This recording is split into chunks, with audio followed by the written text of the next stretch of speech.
The second chapter begins at the end of the first chapter when the boy tells Momo his name is Ken Takakura. Momo is surprised to hear the name and responds, "No way! I refuse to accept that." The boy replies, "I don't know what you mean. Acceptance has nothing to do with it. My name is Ken Takakura." Suddenly, Turbo Granny's curse activates again and starts saying, "Let me gobble your schlong." But Momo frees the boy from the curse and says while walking on the street, "We need to set some ground rules. Your name is off limits. Since you're into that paranormal stuff, your name is now Okarun. If you use that name again, I'll kill you myself." Takakura replies, "That name is my actual name though." "Well, so be it. I can live with it." Then Momo says, "You don't seem that upset about it, Okarun." Takakura replies, hiding his face, "What? I am very against it." Momo starts teasing Takakura by saying, "Then show me your face. You look so happy about it, Okarun." Suddenly, Takakura farts. In the next panel, we see that it's already morning. Takakura then asks Momo, "Turbo Granny won't come out now, will she?" Momo replies, "Ghosts and goblins come out at night. Why not come over to my place until tonight? Being dressed like that will cause you more problems than a goblin anyway."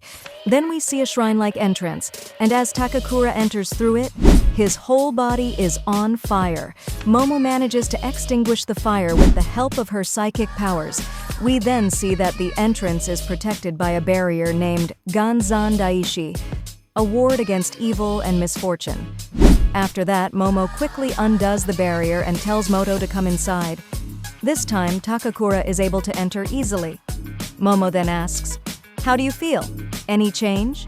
Takakura replies, "My body's stinging all over." Suddenly, Momo laughs and says, "What's with your hair? What a riot! It looks like a middle-aged lady's perm." Takakura replies, "How can you laugh? I was on the brink of death." In the next panel, we see the girl taking Takakura inside the house and saying to him, "Just wait out there. I'm going to change, so close the door." The boy politely replies, "Oh, sure." It suddenly turns out that Takakura has been possessed by Turbo Granny just as he closes the door. Then he barges into the bathroom where Momo is taking off her clothes, saying, "Miss Ayase, the curse." After freeing Takakura from the curse, Momo gives him a pair of her own clothes and says, "Put those on, Okarun. They're girls' clothes, but they'll be fine." Takakura thanks her. Then Momo asks Takakura, while putting on her pants, "Actually, now that I think about it, you don't have your you-know-what anymore, do you?" In the next panel, we see Miss Momo asking Takakura, "Hey, show me your junk. I'm talking about what Turbo Granny said. You're cursed because she took your, you know." Takakura replies, "Did she?" and starts looking inside his pants. Suddenly, Takakura startles and screams, "Huh? No way! It's gone!" Miss Momo asks, "What's down there? Let me see." Takakura says, "As if I'd ever show you. Are you an ignoramus?" Momo replies, "Why not? There's nothing there." Then Takakura says, "Whether it's there or not has nothing to do with it." Momo replies, "Geez, how petty can you get?" We see Takakura starting to say while wearing his pants, "This is the worst. What do I do now, huh? It's gone. You're the one who made it into a contest." Momo replies, "Don't blame me. I wasn't interested in your paranormal baloney in the first place." Then it gets a little emotional. Takakura starts saying, "You were the one talking mad crap, looking for a fight. I didn't want to let the opportunity slip away. I've always wanted a friend, and I was thinking I didn't want to risk losing this chance. That's why I was so desperate to talk to you. But I should have known. You live in a different world than I do. You're not someone a person like me should be trying to talk to. I'm sorry. I got you mixed up in something dangerous. Once it's all sorted out, you can go back to ignoring me." Hearing this, Momo replies angrily, "It makes me sick when you say stuff like that. Go ahead and make assumptions about people and keep closing yourself off. The reason you don't have any friends is that you distance yourself." Then Momo sits next to Takakura and says, "Don't go saying I should ignore you. Let's just talk about paranormal stuff like we usually do." Takakura replies, "You skank!" Hearing this, Momo grabs Takakura by the neck and starts shouting, "Huh? What did you just call me, damn it? Takakura replies, You have no sense of tact, Miss Ayase. You're blunt about people's shortcomings. Again, the girl asks, shouting, What the heck does tact mean? In the next panel, they both hear a door chime. Takakura asks, Could that be your grandma? Momo replies, Shh, keep your voice down. I've never heard that door chime before. Takakura asks in a frightened whisper, What does that mean? Momo replies, My grandma told me before that we have 2 door chimes, one for humans and the other for evil spirits. Then Momo realizes and says, Oh no, this is because I took down the talisman. We need to put the talisman back. If it's an evil spirit, it'll catch on fire like you did. Takakura replies, You want me to burn up too? Momo says, If you leave the grounds, you'll be fine. Then please wait to put the talisman up until I'm out. After that, they both go outside, but they don't see any spirit at first. After a while, suddenly Takakura sees something. After seeing that, Momo starts saying to Takakura, Oh no, just get off the grounds, that way, go, hurry. But when Takakura turns around and tries to escape, we see them both surrounded by a wall. Suddenly, both of them start bleeding from their noses and mouths. Momo says, The black mist, that's what's causing it. Then they try to put up the talisman on the torii gate, but suddenly, a huge humanoid monster appears in front of them and starts attacking them. The monster says, Found you. You two are bad people. You broke a promise. Hand over your organs. Seeing this, they both run for their lives. Miss Momo asks Takakura, Holy, what kind of evil spirit is that? You don't have a second thing down there, do you? Takakura replies, Of course I don't. That's a space alien. There's no mistake. That hood. It's the Flatwoods monster. It was first sighted in an American town called Flatwoods, and in Japan, it's been seen in Yamanashi Prefecture. They describe it as being a 3-meter-tall alien. Momo says, Then what about the doorbell? Are you telling me an alien set off the chime that was set up for evil spirits? Takakura explains to Momo, Certain studies have shown that people who see psychic phenomena often also see UFOs just as often. In other words, spirits and aliens may have some points of commonality.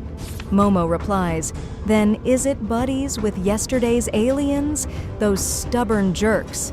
If we don't do something about him soon, this poison mist will kill us.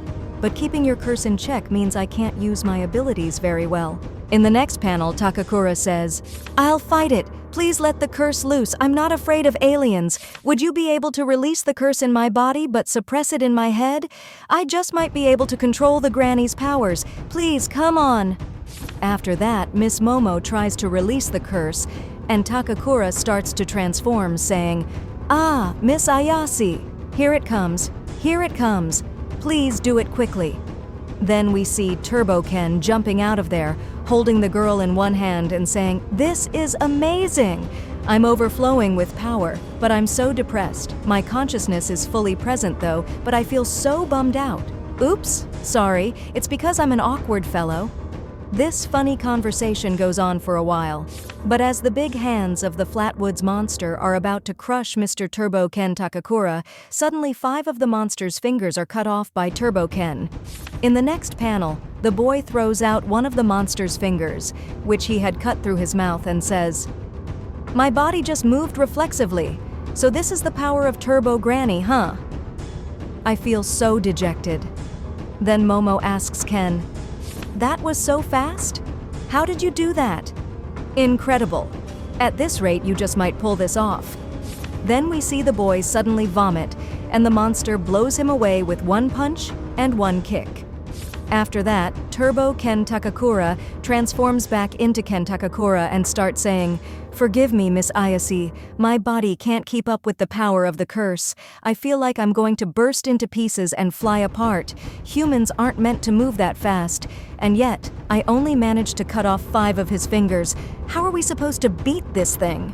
Then Momo saw the monster and realized that he was in a sumo wrestling pose. She then said, If we can get his hands to touch the ground, does that mean we win? Hearing this, Ken said to Momo, Miss Ayase, are you a genius? Then Ken transformed back into Turbo Ken Takakura, and Momo suggested going for his legs. She said, "I'll use my powers to knock him down, so back me up. I need to get closer." Turbo Ken started running and destroyed one of the monster's legs in a flash. Then it was seen that the monster began to fall, and one of his hands touched the ground, starting to melt. But they were both startled as another leg came off the demon's shoulder, and with his left hand, he grabbed Momo and threw her against the wall. But we all see the girl said to the demon from that wall, "Hey, sumo alien, your hand touched the ground, you cheating son of a bitch." The boy said, seeing that Momo was still conscious, "Miss Ayase, please let the curse loose again. I don't care what ends up happening to my body." Momo replied, "I'm taking this thing down. Just watch me, Okarun. I don't let anyone get away with cheating. You've really pissed me off, you alien small fry." Then the monster started punching the wall where Momo was lying. But suddenly Momo said, "It's cool, 'cause now I'm at just the right depth. From here, I'm outside the Torii gate." Momo then pulled Ken to her, with the help of her powers, and attached the talisman to the Torii gate. Then we see the monster started burning and ended up in ashes. Momo hugged Ken tightly and saved him from the fire. In the next panel, Momo said to Ken while tightly hugging him, "It's back to normal, we made it! Okarun, it's back to normal, look!" Ken said, "Oh, I see." Then Momo said while laying on the ground, "Phew, I thought we were goners." Suddenly, Ken started transforming into Turbo Granny because of the curse, but Momo suppressed it again and started saying, "Oh, for Pete's sake, what a pain in the ass. Can you at least give me a second to catch my breath?" Ken replied, "Easy for you to say, what am I supposed to do then?" In the midst of these conversations, Momo suddenly fainted, and then we see Ken Takakura, completely possessed by Turbo Granny, saying, "Come on, wake up, Miss Ayase, Miss Ayase." The second chapter ends here. If you enjoyed the video, don't forget to like and subscribe to the channel and write down your thoughts in the comments section. The story will continue.